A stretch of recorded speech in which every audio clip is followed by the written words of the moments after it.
સૌરું ભૂલું પડ્યું હતું એટલે એ મનને બોધ કર્યો છે, કારણ કે બોધ જ મન લેવા ગયું અને એ જ્યારે મન બોધ લેવા ગયું હતું અને બોધ જ્યારે પોતાને ઉતરે ત્યારે અમારે લાલજી મહારાજ આપણે ઝીણોદવાળાએ લખ્યું છે કે મારા મનમાં તપાસી જોતા જ્ઞાન.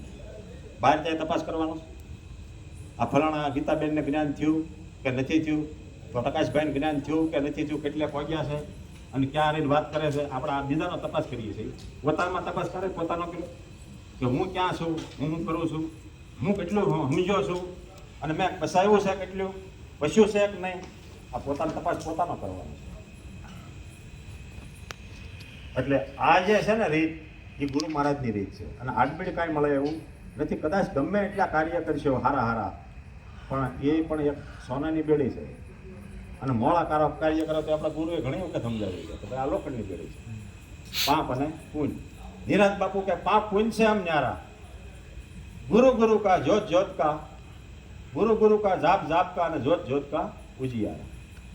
હવે પાપ પુણ્ય છે આમ ન્યારા. હવે સંતો પાપ પુણ્ય છે એમ ન્યારા કહી દીધું. હવે પાપ ને પુણ્ય નહીં હોય તો કીધું હોય પણ એની બે બાદબાકી કરી નાખી. હવે બાદબાકી ક્યારે થાય? બે સાબડા હરખા થાય તો થાય. પાપ કોણ લઈ ગયું? કે આજુબાજુ વાળા નિંદા કરવા વાળા. કોણ લઈ ગયું? ગામ નામ કાંઈક આજુબાજુ વાળા. અને પુણ્ય લઈ ગયા સેવા કરવા વાળા.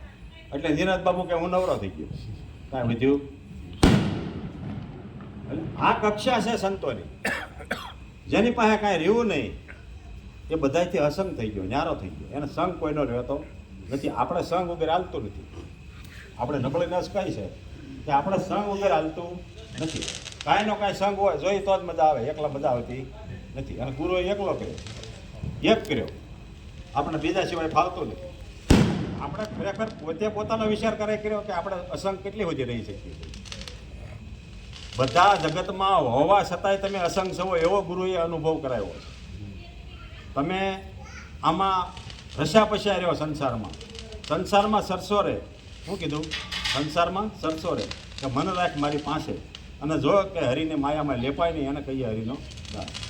હવે તમે આપણે સંસારી છીએ, આપણે શું નહીં કરવું પડે? પણ તમે લગ્નમાં હોય તોય તમે અસંગ છો.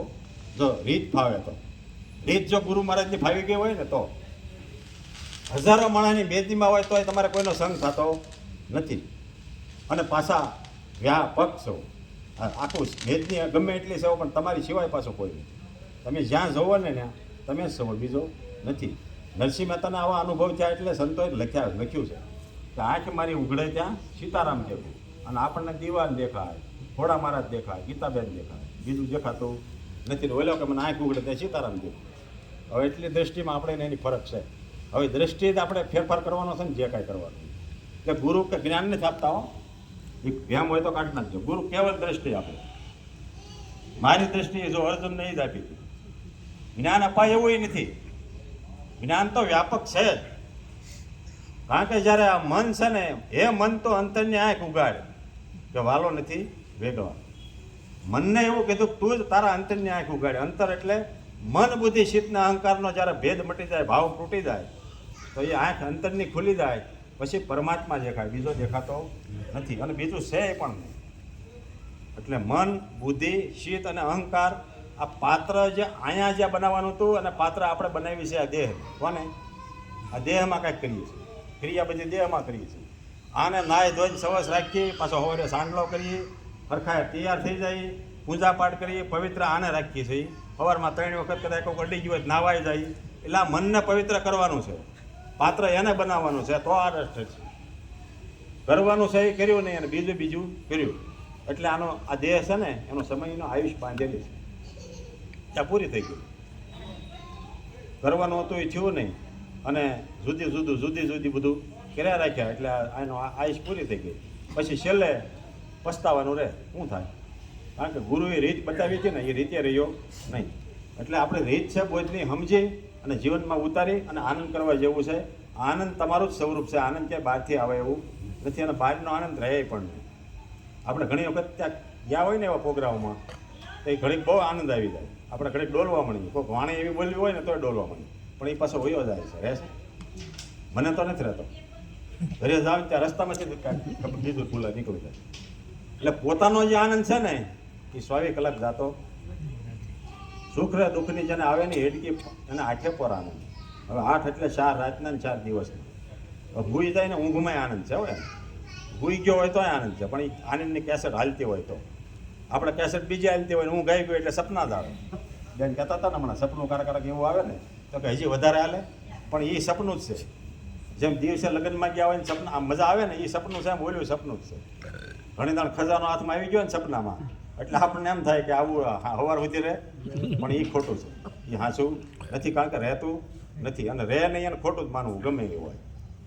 કારણ કે આપણે 60 વર્ષની જિંદગી બધાને આમાં લગભગ ગઈ 55 વર્ષ. 55 વર્ષમાં હજી કાંઈ ભાળ્યું નથી, કારણ કે હાથમાં કાંઈ આવ્યું નથી. આ મોટો બંગલો બનાવ્યો ને તો હજી હુઈએ ને ત્યાં એનું જ છે, બીજું કાંઈ છે નહીં. ગાડીમાં જાય બધા કરોડ રૂપિયાની ગાડીમાં બેસી લીધું છે, પણ ગાડીમાં કાંઈ બેસી ત્યાં સુધી જ ઘડીક બાકી બધું યુ જતું રહે છે. અને જે છે ને એ જાતું નથી. આને સમજી લેવાનું છે.